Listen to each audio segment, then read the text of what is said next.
heavy sigh, servitor. Is this? Is this device recording? Yes. Senior Auditor, the log is active. Fine. Log this properly. Senior Auditor Valerius Kraus. Audit Report 734-9X. The subject? Well, the subject is a criminal waste of Munitorum resources. Catalog it under civilian hobbyist delusions. Oh. We're here, by some tiresome decree from on high, performing a definitive audit of a civilian. A non-compliant review concerning the tactical deployment of the IX Legion. The Blood Angels. Sorry, if I may, the initial prompt. Get on with it. The objective, as per Directive Munitorum Logis-Strategos, Vern, date stamp 01C.026.M42, is to verify the accuracy of the civilian review. The document is titled Blood Angels Unit Tier List in Warhammer 40k Strongest plus Weakest Units in the Codex in 2026. And the sheer volume of paperwork this thing has generated, it's an insult. An insult to the Logis-Strategos, Vern. I have ledgers to balance, actual supply lines to verify. There's a war on, in case you hadn't noticed, and yet here I am, forced to compare actual military logistics against a tier list. A list from some gloss brain wastage calling itself Auspex tactics that uses the metric of fun. Fun. The central claim of the unauthorized documentation was that the Rage-Cursed Onslaught detachment is the dominant, strongest, and most played formation for the Blood Angels currently. Dominant, yes. The civilian correctly identified the dominant formation. I'll give them that. Even an idiot can read the tournament results from the quarterly reports. They see the outcome and they, assume they understand. Listen here, you useless heap of gears, and you listen at home too. This is a data compliance report. Our mission is not to echo the bleeding of hobbyists. Our goal is to verify factual compliance, resolve statistical obsolescence, which, spoiler alert, this source is riddled with, and reestablish the tactical efficiency of these assets against the latest Munitorum Field Manual, the one from January 2026. Understood. Senior Auditor. So the target identification is the unauthorized Blood Angels unit tier list, produced by Auspex Tactics, the sort. Well, it praises the detachment due to its high win rate, both competitively and casually. It highlights that the majority of major competition victories utilize this specific setup. I don't care about the recreational appeal. Don't. I don't care about your little toy soldiers or the fen you derive from their penny stock violence. We care about the yield on investment. You understand? The only metric that matters in this cold, dark galaxy is efficiency.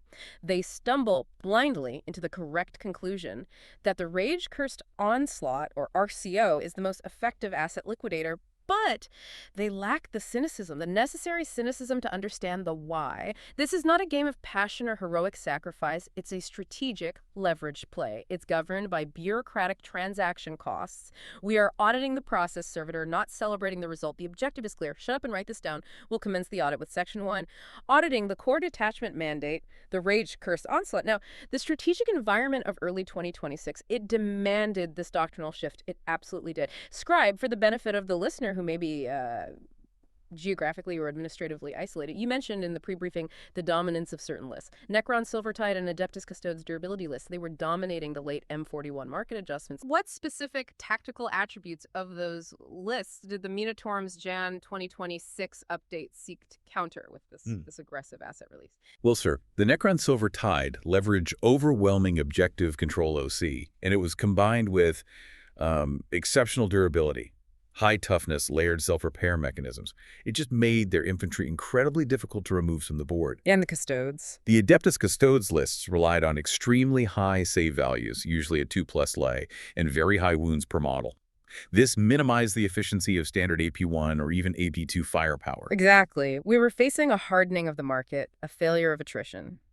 The Administratum, in a rare moment of near competence, released the January 2026 update to increase the field density of Tier 3 assets, our most expensive, highest damage units for the rapid assault chapters, which brings us directly to 1.1, the doctrinal shift. And the Rage-Cursed Onslaught detachment rule that was established via the Grotma's Calendar 2025 data packet, correct? The Grotma's debacle, yes. A civilian novelty item used to transmit high-level combat doctrine. It's an administrative nightmare, a complete mess. But the result, as I said, it's undeniable. This shift moved the IX Legion away from predictable, sustainable aggression, things like the old Liberator Assault Group, and it moved them toward weaponizing the gene flaw itself. This doctrine embraces high-risk asset deployment. It's what the children, what they call a glass cannon archetype. It requires the commander to actively court psychological breakdown for quantifiable tactical gain. It's a transaction. You pay instability to receive a dividend in lethal yield. Simple economics. So we have to verify the core mechanism. Madden ferocity verification. The civilian got the name right, but did they grasp the financial leverage? The leverage inherent in this tiered system. So subroutine A, reroll wound rolls of 1 in melee for all Adeptus Astartes models in the detachment. Right. A statistical baseline uplift. It's modest but consistent. Let's say against a toughness value equal to strength, a S4 chainsword hitting a T4 enemy rerolling the ones, that increases your success probability from the standard 50% to, about 58%? It's free damage. It's insurance. It ensures the unit performs at its baseline even with poor rolls. Fine. It's acceptable. Subroutine B is +1 attack on the charge. A linear 25% volume increase for a standard Marine profile. Standard aggression, nothing special. It incentivizes rapid forward momentum. But now, focus on the leveraged risk servitor. This is the core asset trigger that dictates the entire doctrine. Read it. Subroutine C. If the unit is currently battle-shocked, this modifier doubles to +2 attacks. And this is where we transition into 1.2. The paradox of control. This is the critical strategic insight that the civilian review, obsessed with emotion, completely failed to grasp. Madden ferocity forces the commander to intentionally fail morale checks. It sounds like heroic sacrifice, doesn't it? I'm sure the civilian video praised the tragic madness of the Blood Angels, all very dramatic. But Auditor, is this not a failure? If the unit clears an objective but then cannot hold it, the trait is accepting OC0 so, inability to score objectives or use crucial stratagems in exchange for a huge offensive spike. It seems like a tactical dead end. You're exchanging mission solvency for just a momentary advantage. Size heavily. That right there is the failure of imagination, scribe, that plagues the civilian mind. You assume the unit's mission is longevity. Incorrect. This is a strategic leverage play. They're exchanging temporary mission solvency for total annihilation. It's the tactical liquidation of the enemy's most vital threat. Think about it. If that Death Company unit, powered by this madness, removes an enemy tank, or wipes out a high-value enemy scoring unit, well, the objective is now empty, isn't it? Objective control becomes a secondary concern. The asset's primary function is threat elimination. You leave the objective to be secured later by cheaper follow-up units, a squad of infiltrators maybe, or a tactical block of assault intercessors who didn't risk their stability on the charge. Let's properly quantify the fiscal benefit of this. We'll use the standard metric. A 10-man unit of Death Company Marines, jump packs, basic melee weapons. A unit of this type, you factor in shock assault and the base attacks of the unit's profile. You're typically generating around 40 attacks before the detachment rule even applies. Okay, so a baseline of 40 attacks. Yes. Now, if that unit charges, they trigger subroutine B. They get +1 attack per model. That bumps the volume up to 50 attacks, a solid 25% increase. But when that unit is successfully battle-shocked on the charge, the intentional trade-off we discussed, they trigger subroutine C. They move from 50 attacks to a devastating 60 attacks. A 50% increase over their base profile. That is why this is the dominant detachment. It creates a damage profile capable of deleting high-value targets, even Knight-class Titans, in a single combat phase. And to achieve that destructive potential, we are willing to temporarily waive the OC metric. That, scribe, is not madness. That is strategic leverage. The unit liquidates the enemy threat, and the temporary loss of objective control is just the calculated transaction fee. Now moving to 1.3. Auditing the enhancement protocols. We must verify the economic value of these command asset investments. Are they essential or just optional expenditure? First is designation. Carmine Reliquary. Restriction. Chaplain models only. The effect grants the bearer and their unit the Scout's 6th income ability, and it projects a 6-inch aura, allowing friendly Adeptus Astartes units to re-roll battle shock tests. Judgment. A crucial dual-purpose insurance policy. This is for systemic risk management. The Scout 6 part is for staging. It gets our slow-moving blocks, like foot-slogging Terminators or heavier Death Company units, into aggressive forward positions without relying solely on transports. It optimizes deployment. Simple. But crucially, that reroll aura is the risk mitigation. We want battle shock for our core damage assets, the Death Company, but we absolutely need to manage unwanted battle shock on our scoring units. Those incursors or intercessors tasked with holding the flanks. If your scoring assets fail a battle shock test, they lose OC and cripple your mission solvency. This enhancement ensures we have control over which units are battle shocked and when. It's essential. It's worth the investment. Next. Designation. Master of the Rage-Cursed. Restriction is Adeptus Astartes character. Effect. Once per battle, At the start of the fight phase, the bearer's unit gains the fight's first ability. Right. Judgment. This is a critical defensive interrupt mechanism. It transforms defense into immediate, lethal offense. Melee units, even aggressive ones, they're vulnerable to countercharges by enemy specialists. World Eaters, durable custodes, whatever. If our high-value assets get charged, they risk being annihilated before they even swing. Master of the Red Thirst overrides the standard sequencing of the fight phase. This single moment of hyper-violence ensures our investment hits first. It mitigates incoming damage and generates reciprocal damage. It turns a potential defensive route into an offensive victory. This enhancement guarantees the asset realizes its value. High value. Next is designation. Sanguinary Tear. Restriction. Adeptus Astartes character. Yeah. Effect. It projects a 6-inch aura that grants +1 strength to the melee weapons of friendly Death Company units. This enhancement. This isn't about volume. It's about quality. It is essential for achieving key toughness breakpoints, the ones required to address the hardening of the late M41 competitive environment.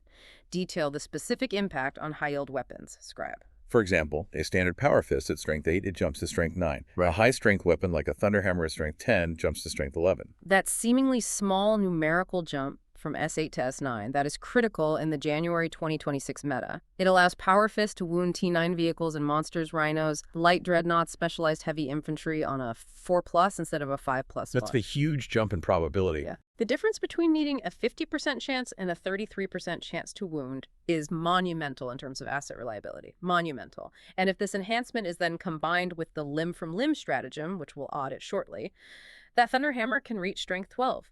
That level of dedicated S12 output is the threshold required to efficiently wound the toughest assets in the game. Land Raiders, bigger tanks. It wounds them on a 4+ Sate. This is a critical investment for maximizing the lethal yield against the hardest targets. Next. Last one is designation, Angel's Fang, Adeptus Astartes character restriction. Effect.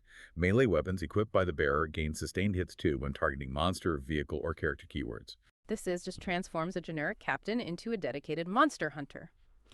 Sustained hits 2 means every critical hit generates 2 additional hits. It increases the statistical output of high-damage weapons exponentially. It guarantees spike damage against enemy centerpieces.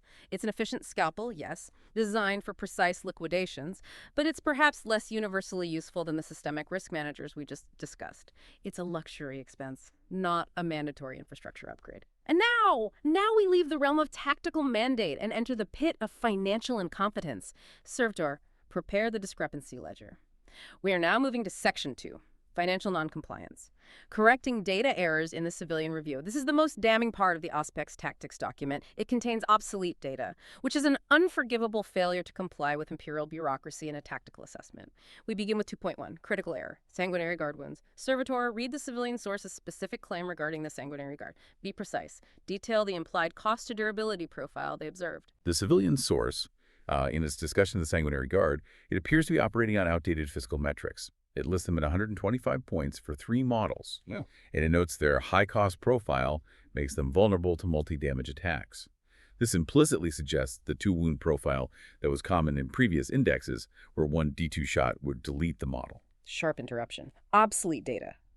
This is administrative malpractice. The source using data from the previous fiscal quarter.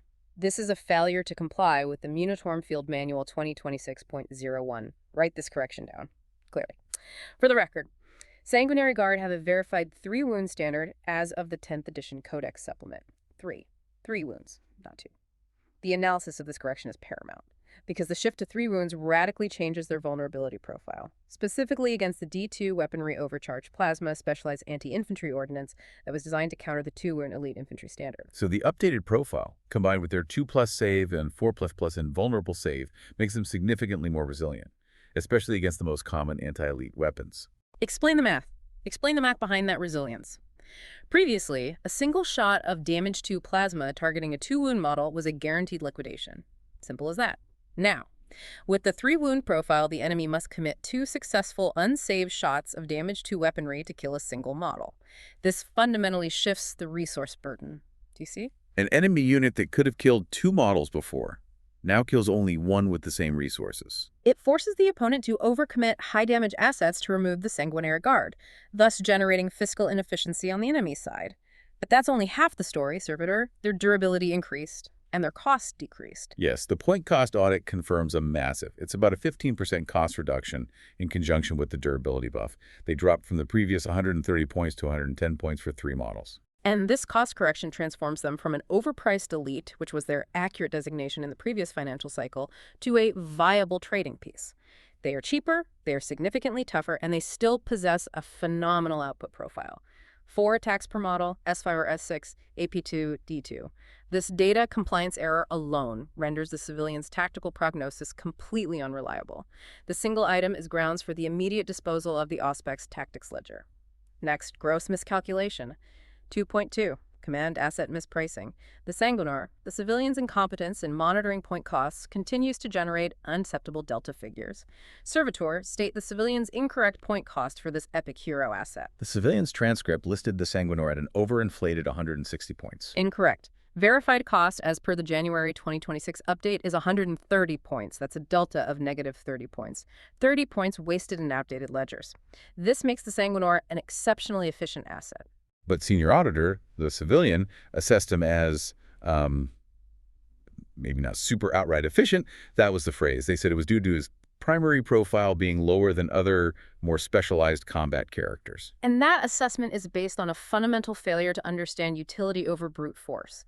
At 130 points, his miraculous savior capability, his ability to deploy from reserves out of nowhere and fight immediately if an enemy charges a friendly unit within a generous 6-inch range, that ability is an economic steal. So it's a deterrence tool. It's a massive strategic deterrent.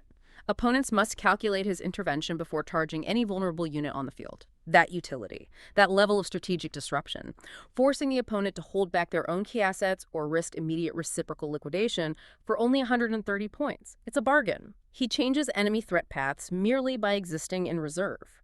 The civilian assessed him based on simple combat stats and failed to quantify the overwhelming deterrence factor. Finally, in this section, we must address 2.3, the jump pack economy realigned. These point reductions were not arbitrary gifts from the administratum. They were a systematic administrative action. They were intended to increase the field density of Tier 3 assets, the Death Company and associated characters, to address the durability issues we already discussed. So Death Company Marines with jump packs, they saw an approximately 8.3% cost reduction, dropping from 130 points to 120 points for a 5-man squad. This is a direct realignment of the damage per point ratio. It's simple math. When you factor in the potential +2 attack spike from the detachment rule, this unit's offensive output per fiscal unit increases dramatically. And think about the macroeconomic impact. A full 10-man block dropped from 240 to 230 points. That's only 10 points, but if you were building a standard 2,000-point list, this seemingly small reduction allows a commander to field an additional 10 to 15 jump pack Marines across their list. This increases the operational tempo and threat saturation significantly. It increases the total asset realization potential across the board, efficiency by volume. And furthermore, the mandatory inclusions for the Death Company squads are also cheaper. Astorat dropped to 95 points and Lamart's to 100 points. Both saw a 10-point reduction. Right. So this means the cost of a fully supported Death Star, the core operational unit of 10 DC Marines, plus Lamart's, who gives them rerolls to charge and a valuable reroll to hit, is now a mere 330 points. It was over 350. They have lowered the cost of the main execution mechanism. This maximizes the lethal yield of the investment while leaving more CP for stratagems and more points for defensive infrastructure. This isn't just a buff, it's a fiscal policy adjustment designed to favor aggressive asset liquidation against hardened targets. We proceed now to Section 3, Stratagem Analysis and the Zombie Loop. This section investigates the mechanics of profit and guaranteed value extraction, essential components of the Rage-Cursed mandate. The Rage-Cursed Onslaught is defined by its stratagems. They are the primary tools used to exploit the Battleshock resource engine. We start with 3.1, Limb from Limb, the core transaction. This is the primary offensive force multiplier and the key to threatening the toughest assets. Okay, the Limb from Limb stratagem. It costs 1 command point and is used in the fight phase after charging. The unit gains +1 strength OR, +1 armor penetration. That is the standard transaction, a fair trade for 1 CP. But now observe the conditional protocol, the Red Thirst. What does it say? If the unit chooses to become battle-shocked, it gains both +1 strength and +1 AP. And there it is, the moment of strategic synthesis. This is the core super doctrine state, Servitor. The unit executes the OC0 trade-off we discussed earlier to trigger the +2 attacks from the detachment and the +1S, +1 AP from the stratagem. It transforms basic AP1 chainswords into AP2 and power fists, already AP2 or AP3, into weapons capable of ignoring even the hardiest armor. So if we couple this with the Sanguinary Tear enhancement, which grants another +1 strength. Precisely. Let's go back to that Thunderhammer user. Base strength 10. Sanguinary Tear makes it S11. Limb from limb makes it S12. Now you're hitting at S12 AP3. That weapon is now wounding a T12 Land Raider on 4s. It's wiping out Custodes or Terminators with contemptuous ease, forcing saving throws at AP3, which basically negates their primary defense. This is the calculated risk management required for success. The civilian video recognized the brutal damage output, but utterly failed to quantify the stacked, cynical transaction required to achieve it. Now we consider the defensive protocols, the ones designed to mitigate the cost of that aggressive liquidation. 3.2, Insensate Rampage, the durability investment. Audit the 5+ Feel No Pain stratagem. 1 CP, specific to Death Company. This ability, it grants a massive durability increase against all incoming damage. It effectively reduces the probability of damage success by 1/3. The mathematical analysis is clear. We have to detail it for the listeners so they understand the value. A 5+ Feel No Pain statistically ignores 33.3% of incoming damage. A 10-man DC unit has 20 wounds. With the 5+ F&P applied, they become approximately 30 effective wounds against standard attrition. So why is that efficient? Because this ability is activated after the opponent has declared a massive allocation of resources, they look at a 10-man unit and commit 2 high-cost anti-infantry assets. We spend 1 CP, and suddenly their entire plan is statistically inefficient. It shifts the resource burden onto the opponent. It forces them to overcommit firepower to remove a unit that is already cheaper due to the recent point drops. This is tactical solvency masked as reckless charging. Now, for the most cynical, the most bureaucratic element of the IX Legion's doctrine. 3.3. The zombie loop. The fight-on-death mechanism for Death Company units. I'm introducing a term here. I call it the zombie loop. This rule is not heroic, Servitor. It is a tax loophole. It's designed for guaranteed value extraction. The Death Company unit is an asset that generates revenue even upon its own destruction. Even if they are wiped out by a superior enemy, for instance, an enemy that charged us in game fights first, they are guaranteed to inflict reciprocal damage. We ensure the enemy pays a tax and damage for the asset liquidation. The Deathless Duty stratagem, which is specific to Death Company, allows the unit to fight on death automatically for 2 command points. 2 command points is a steep price for 1 action, I agree, but it guarantees the lethal yield. But we have to compare this primary method of extraction to Astrath's Redeemer of the Lost Stability. What does that do? It allows models in his unit to fight on death on a 4+ roll. Right. So Astrath, at 95 points, provides a redundant, cost-free failsafe for CP efficiency. Why rely solely on the 2 CP stratagem when the character provides a reliable 50% chance to achieve the same result without dipping into the command point reserves? It's efficient redundancy.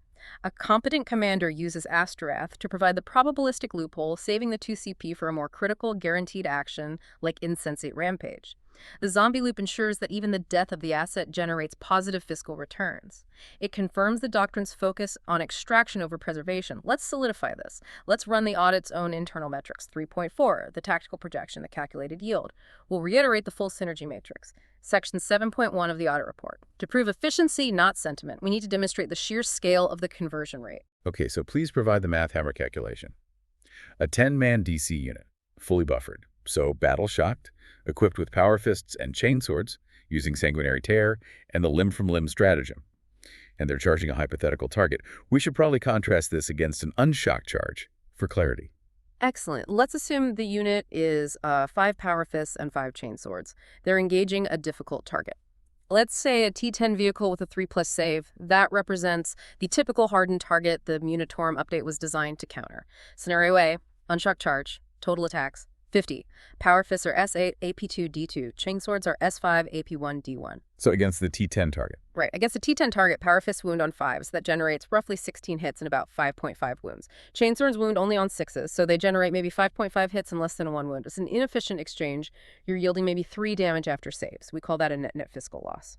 Now, scenario B. Fully buffered, battle shock charge. Total attacks, 60. The power fists now hit at strength 10.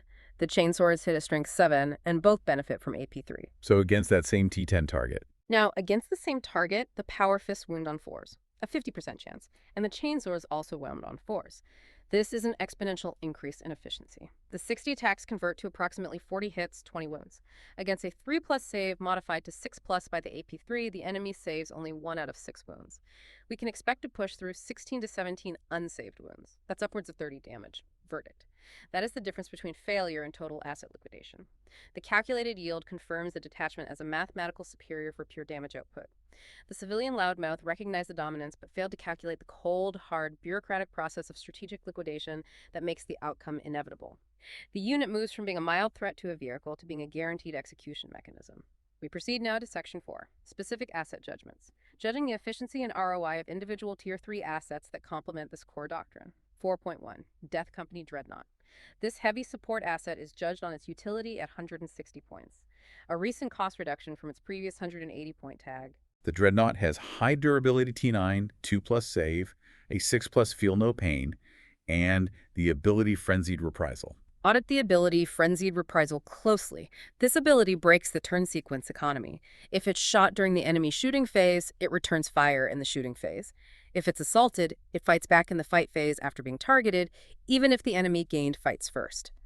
At 160 points, it is a highly efficient roadblock that generates guaranteed value.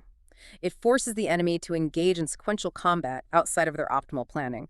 They can't just ignore it or it will charge them. They can't kill it easily or it will return fire. It punishes enemy interaction by imposing attacks on engagement.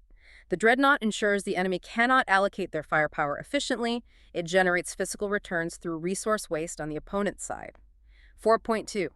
Jump Captain. Evaluate this expendable asset, now only 75 points. The Jump Captain provides a crucial buff, the Angel's Wrath, which is strength +1 on the charge, and the Explosive Demise ability.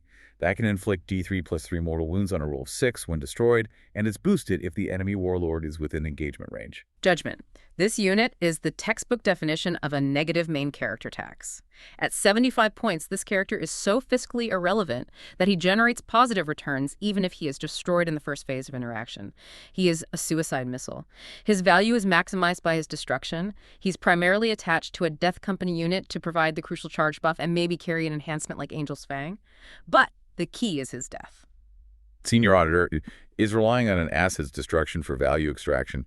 Truly a stable economic model, it seems. For volatile. Volatility is profit when the cost is low, Scribe. If the enemy successfully liquidates him, he explodes, inflicting mortal wounds. And crucially, if he's attached to a Death Company unit, his death can trigger stratagems like Deathless Duty, the zombie loop we discussed. This allows the unit, and potentially the captain himself if he fights before removal, to fight or explode multiple times. It maximizes the fiscal impact of his destruction. His low cost is his strength. It makes him dispensable, yet highly volatile. A cheap bomb disguised as a leader.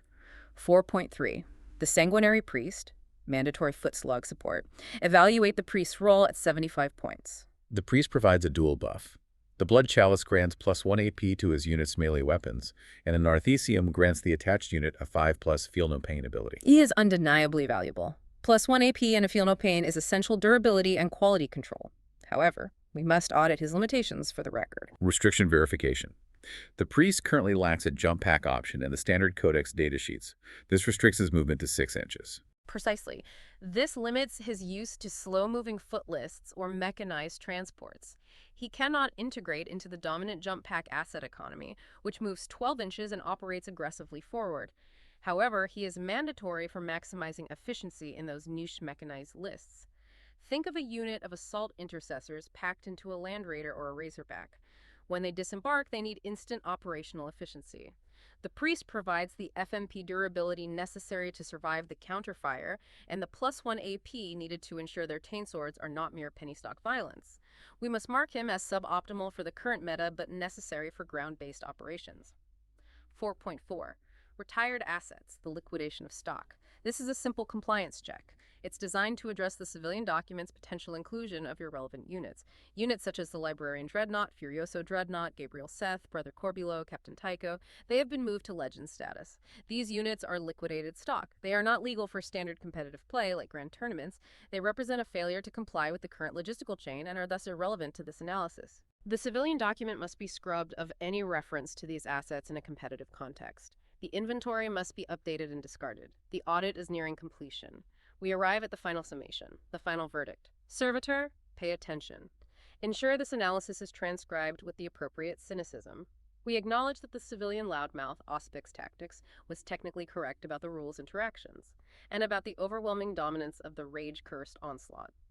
They correctly identified the mathematical superiority of the detachment in generating pure damage output and asset liquidation. However, the ultimate failing of the civilian analysis remains. It lacked necessary cynicism and focus on efficiency. They cared about fun and heroism instead of calculated annihilation and value extraction. The death company does not heroically sacrifice itself. It exploits a calculated tax loophole, the zombie loop, to ensure guaranteed reciprocal damage for minimum operational cost.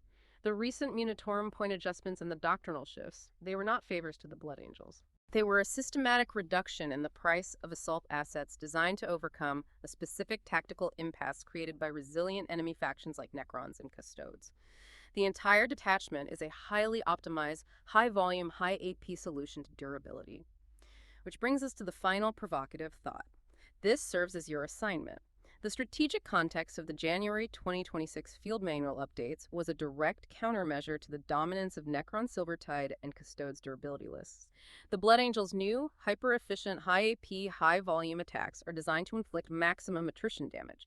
We've established that this volume easily overcomes high saving throws and high wound counts. Fine, but here is the critical challenge. Is this aggression truly a sustainable solution against the ultimate durability metric of the battlefield?